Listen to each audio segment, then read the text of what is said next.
बहुत हंसे थे लोग जिहादी कि 15 लाख से ओपनिंग हुई है जी। और मीडिया भी झूठ परोस रही है कि 15 लाख से ओपनिंग हुई है, क्योंकि मीडिया को तो जो है पैकेज नहीं मिला है। लेकिन अब तक जो है उदयपुर फाइल 5 करोड़ तक का कलेक्शन कर चुकी है। और आज जब हमने री रिलीज की बात कही और हमने 1000 से ज्यादा सिनेमाघर खोल दिए, तो आज अकेले आज के 22 अगस्त के दिन जो है 1 करोड़ का कलेक्शन हुआ। यानी आज दूसरी बार में जो पहले 15 लाख से ओपनिंग हुई थी, आज 1 करोड़ से ओपनिंग हुई है। तो निश्चित रूप से जो ये छलांग लगी है 5 करोड़ से सीधा हम 6 करोड़ में पहुंचे, ये बड़ी सफलता है। जितना ज्यादा पैसा आएगा देश से, उतना ज्यादा पैसा कन्हैयालाल जी के परिवार पे जाएगा।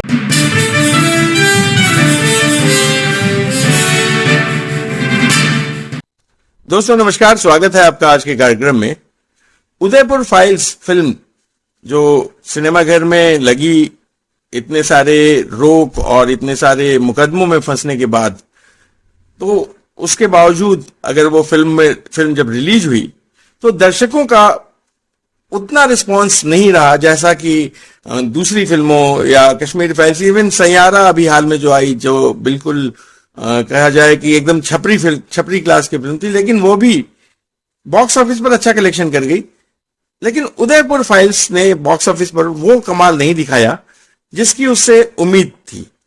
कहा जा रहा है कि इसके निर्माता अमित जानी इसके बाद फिर हिंदुओं को गालियां देने लगे, हिंदुओं को कोसने लगे, लेकिन ऐसी बात नहीं है। मैं उस वीडियो को अभी आप कुछ क्लिप्स दिखाता हूं आपको, और उस वीडियो को थोड़ा विस्तार से चर्चा करूंगा। उस वीडियो में उन्होंने वास्तव में क्या कहा है, थोड़ा सुनिए। सुबह सुबह नाश्ते में गाय का मीट खाने वाली कठमुंडाओं की औलादें कह रही हैं, अमित जानी तू हार गया, अमित जानी तेरी फिल्म का कलेक्शन नहीं हुआ, अमित जानी तेरी फिल्म का कलेक्शन बहुत कम हुआ है, अमित जानी तू हार गया। हंस रहे हैं मुझ पे, मुझे मजा आ रहा है। मुझ पे नहीं हंस रहे हैं, वो इस देश के 100 करोड़ हिंदुओं पर हंस रहे हैं जो खुद को महाराणा प्रताप की, छत्रपति शिवाजी की औलाद बताते हैं। अमित जानी कह रहे हैं कि इस फिल्म के अगर निराशाजनक प्रदर्शन से उनको कोई नुकसान नहीं हुआ है, उनकी हर हाल में जीत हुई है। देखिए कैसे कैसे वो बता रहे हैं कि किस किस तरह से उनकी जीत हुई है। मैं तो उस दिन जीत गया था जब लोग कहते थे कि फिल्म नहीं बनाएगा, सिर्फ बेवकूफ बना रहा है, और फिल्म बन गई। मैं तो उस दिन जीत गया था जब सेंसर बोर्ड ने कहा था सर्टिफिकेट नहीं देंगे, और मैं सर्टिफिकेट लेके आया था। मैं तो उस दिन जीत गया था जब करोड़ों लोगों ने सर तन से जुदा के नारे लगाए और कहा अमित जानी घर में घुस के तेरा सर कलम कर देंगे, और माननीय गृह मंत्री अमित शाह जी ने मुझे भाई सिक्योरिटी देके सिक्योर कर दिया। और अब यहां कोई आतंकवादी पिल्ला झांक नहीं सकता, किसी की मां ने ऐसा लाल नहीं जना जो सीआरपीएफ कवर को तोड़ के मुझ पर अटैक कर दे। मैं तो उस दिन जीत गया था, जान बची तो लाखों पाए। मैं तो उस दिन जीत गया था जब मुल्ला मदनी और उसके जो चेले चपाटे थे वो कोर्ट में गए थे मेरी फिल्म रोकने के लिए, और कोर्ट ने उनको निकाल दिया था कि जाओ तुम्हारी बात नहीं सुनेंगे। मैं तो उस दिन जीत गया था जब कन्हैयालाल जी का हत्यारोपी मोहम्मद जावेद सुप्रीम कोर्ट गया था और सुप्रीम कोर्ट से उसको लात पड़ी थी। मैं तो उस दिन जीत गया था जब अरशद मदनी सरकार के पास गया था और सरकार से कहा था कि अमित जानी की फिल्म को रोको, और भाजपा की सरकार ने, मोदी जी की सरकार ने कह दिया था कि नहीं ये फिल्म नहीं रुकेगी, जो होता हो कर लो। मैं तो उस दिन जीत गया था। मैं तो उस दिन जीत गया था जब दोबारा ये लोग सरकार के पास गए, मदनी और मौलाना हाफिज कारी मुफ्ती, और सरकार ने इनको लात मार के बाहर किया, चलो यहां से निकलो, यहां तुम्हारी फालतू बात सुनने का समय नहीं है। मैं तो उस दिन जीत गया था जब ये दोबारा सुप्रीम कोर्ट गए और सुप्रीम कोर्ट ने कहा फालतू में हमारा टाइम वेस्ट मत करो। मैं तो उस दिन जीत गया था जब फिल्म रिलीज से पहले 7 तारीख को दिल्ली हाई कोर्ट में फिल्म के ऊपर स्टे मांगने के लिए खड़े थे लोग। सारे देश के मुसलमान कह रहे थे स्टे होना चाहिए, ये सारे के सारे जिहादी आतंकवादियों के पिल्ले कह रहे थे कि स्टे होना चाहिए, लेकिन हाई कोर्ट ने रात को 10 बजे कहा कि हम फिल्म पर स्टे नहीं देंगे। मेरी कौन सी जीत हार का सवाल है? जीत हार मेरी नहीं है, जीत हार तो हिंदू समाज की है। तो अगर वास्तव में देखा जाए तो ये अमित जानी की कोई हार नहीं है।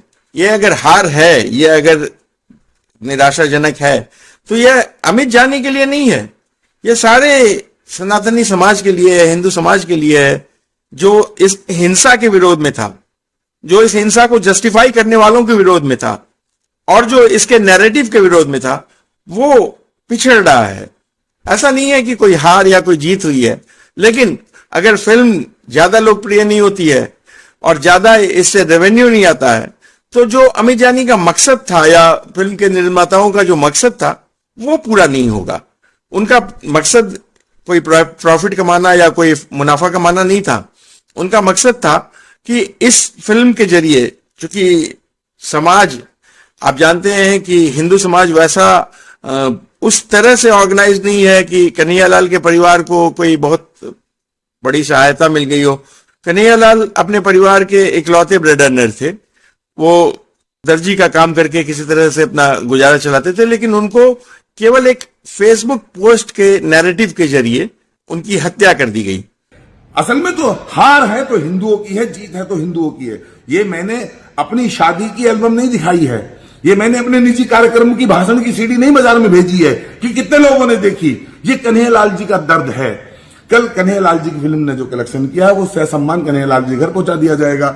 आज जो कलेक्शन करेगी वो, अब अगर इस देश का हिंदू चाहता है कि कन्हैयालाल जी के परिवार को 100 करोड़ जाए, अगर हिंदू चाहता है कि सैयारा जैसी मूवी से कम अगर हमारी मूवी रह गई तो इस देश में हिंदू समाज की बड़ी तौहीन, अपमान, बेइज्जती होगी और 2-2 कौड़ी के पंचर बनाने वाले, नारी नल्ला बिरयानी खाने वाले तुम पे हंसेंगे। तो हिंदुओं को फिल्म देखनी पड़ेगी। अगर हिंदू चाहता है कि आमिर खान की, शाहरुख खान की, सलमान खान की जवान पठान जैसी जो मूवी आती हैं, इन मूवी से अच्छा कलेक्शन हो तो हिंदुओं को देखनी चाहिए। अगर वो चाहता है कि ये मदरसे में पढ़े हुए लोग, हिंदुस्तान में हिंदुओं की बर्बादी का सपना देखने वाले लोग, ये क्रोशिया की टोपी लगाने वाले लोग, उन पे ना हंसे, कन्हैयालाल के परिवार पे ना हंसे, तो उसे फिल्म देखनी चाहिए।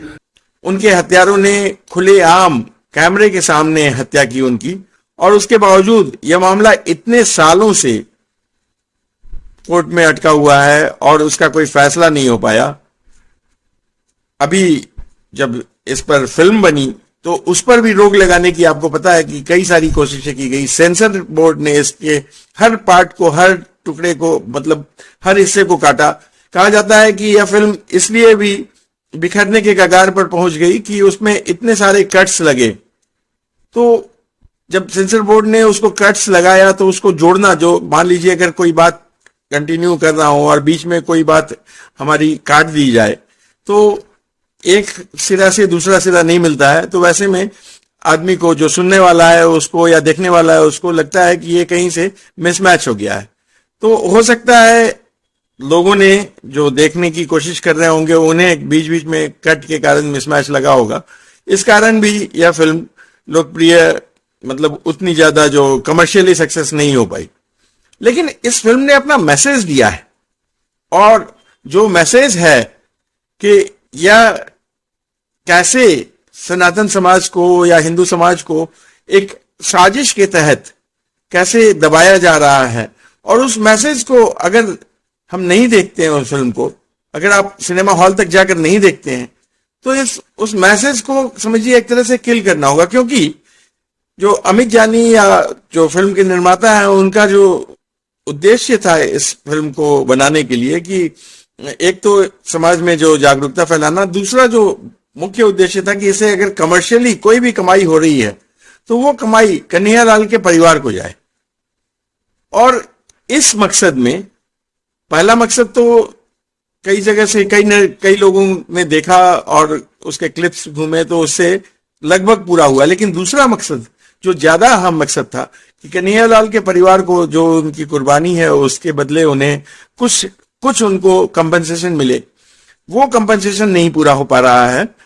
सिंपल सी बात है, गला हमारा कटेगा तो ये हंसेंगे, हम अगर कमजोर होंगे तो ये हंसेंगे। अब ये हिंदू तय करे कि उसे हंसने का मौका देना है कि नहीं देना है। जहां तक मेरी बात है पंचर वालों, मैं तुम्हें एक बात बता देता हूं, अमित जानी की वो हैसियत है, वो जब चाहे तुम्हारे मदनी को खड़े खड़ी खरीद ले। तुम्हारा दारुल उलूम देवबंद का नाम का जो मदरसा है ना, दारुल उलूम देवबंद नाम का जो मदरसा है, महादेव ने मुझे इतनी ताकत दी है, मैं जब चाहूंगा मदनी को तुम्हारे मदरसे के साथ खरीद लूंगा। तो मेरी चिंता मत करो तुम, मेरी औकात नापना इस देश के किसी मुसलमान की औकात से बाहर की बात है। मेरी औकात तुम नहीं नाप पाओगे। मुझे महादेव ने इतना दिया है कि तुम 7 जन्म में, तुम्हारा जन्म होता ही नहीं घंटा, लेकिन तुम कभी नहीं मेरी औकात नाप पाओगे।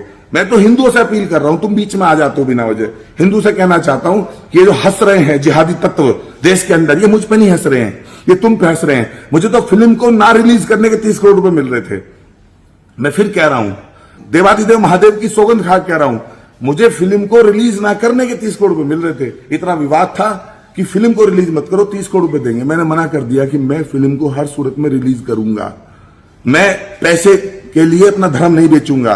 अब लोग अगर 100 रुपए का, 150 रुपए का, 200 रुपए का टिकट लेके सारे खान छोड़ के अगर 8 दिन उदयपुर फाइल और कन्हैयालाल के परिवार को नहीं दे पा रहे हैं, तो इसमें मेरी गलती है।